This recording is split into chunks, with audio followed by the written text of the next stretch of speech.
Dalam video pengunggah juga menuliskan sebuah caption, "Wajar enggak sih? Pengemis di kuburan ngikutin sampai segininya."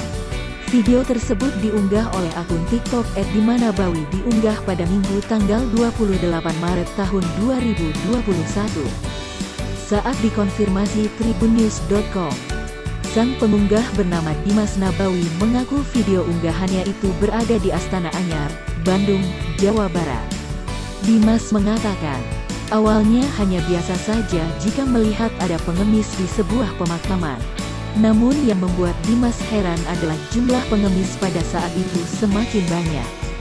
Lalu ia mempunyai inisiatif untuk mendokumentasikan banyaknya pengemis yang ditemuinya tersebut. Mereka bergerombol dan tidak melaksanakan protokol kesehatan. Mengingat sekarang ini masih dalam kondisi pandemi COVID-19.